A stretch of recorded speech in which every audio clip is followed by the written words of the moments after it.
the Morocco coach talks of pride and honour, and you feel for them because they've actually had two very good games at this World Cup. Unlucky to concede an own goal in the 94th, 95th minute against Iran, and then played well against Portugal as well.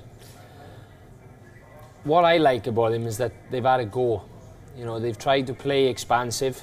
They play with a little bit more flair. They've got players in the team that are able. I spoke previously about Mark Boussafa, the captain. It's people research into his story. He was at Ajax, he was at Chelsea for a long time. He's had a good grounding, good education. He's currently now playing in the UAE, and I've seen him live. I've seen him train, I've seen him play, and he's a top player. And he's a little bit of a talisman for them, but to most will be under the radar. But I've liked the fact that they've had a go. Okay. We're just going to look at the lineups because we've just heard some big news coming in. Some names missing from the match. This is the Spain-Morocco match. We're going to have it on our screens and then we're going to talk over it as well. We're going to look at Morocco first because Captain Mehdi Benatia is not in the team. So there's a big change at centre-back with Saiz coming on. Spain have made one change. We'll get to that. But this is the Morocco team. Just talking over it, this is going to be a huge blow for them, losing the captain, Eugeneson. Obviously, he's a big man for them. He's a big lad, and as defense, he controls the team. Going forward, at defense, I feel it'll be a big loss for the team. Okay, let's look at what Spain have done. One change for them. Thiago comes in for Lucas Vazquez, and I'll ask Matt Holland to look at this team and tell us mostly the team which played the last game as well. Just one change.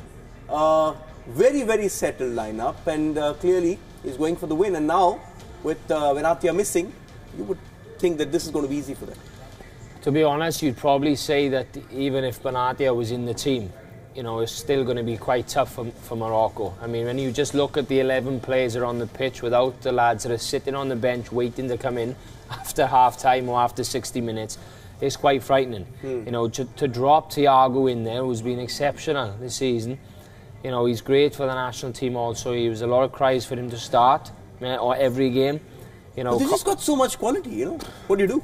Well, I don't really know unless can you park the bus? Can you stop their bus coming in? Yeah. They somehow find a way of getting through, and that's Spain, isn't it, Eugeneson? Yeah. They just find a way. It's an art for them. They pass the ball into the net. And they've got quality all around. Maybe the goalkeeper or up front Costa. They've all got different qualities. They can keep the ball very easy, even at the opponent's half. But also, are you impressed with the way they've bounced back, especially considering Lopetegui was sacked 48 hours before the game? There was a press conference a couple of days back and they said, listen, this was his team. What we're doing is basically following that template. So the players still have that hurt in them, but they've somehow managed to keep it aside. And this shows the kind of leadership which is there inside that group, that let's forget it, we're here to win the World Cup, let's get that job first. Yeah, that's the professionals that they are. They already know what is bigger at stake. So the World Cup is more important. Emotions aside, that is more important. So they go ahead, being professionals that they are. And this is also another interesting one there. Who do you take your pick? You want to face Uruguay in this form, or you want to face Russia? Because that's the big one. That's the big one for these two teams. That's why they have to top the group. After tonight's game, you'd say you want to play Russia. Yeah. You wouldn't want to face Uruguay if these pair are now starting to really tick.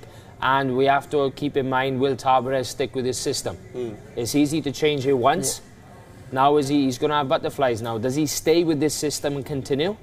Or is he going to think he's going to revert back? I hope that he'll stay with this system because it's clearly working. But he's very rigid. You play the fluid teams, they usually set back. Predictions for you? What do you think this match is going, Spain-Morocco? It'll be an easy win for Spain. Easy win for him. A number? My head will say 3-1 to Spain. I think Morocco will get a goal. My heart, I'd like Morocco to win. Okay.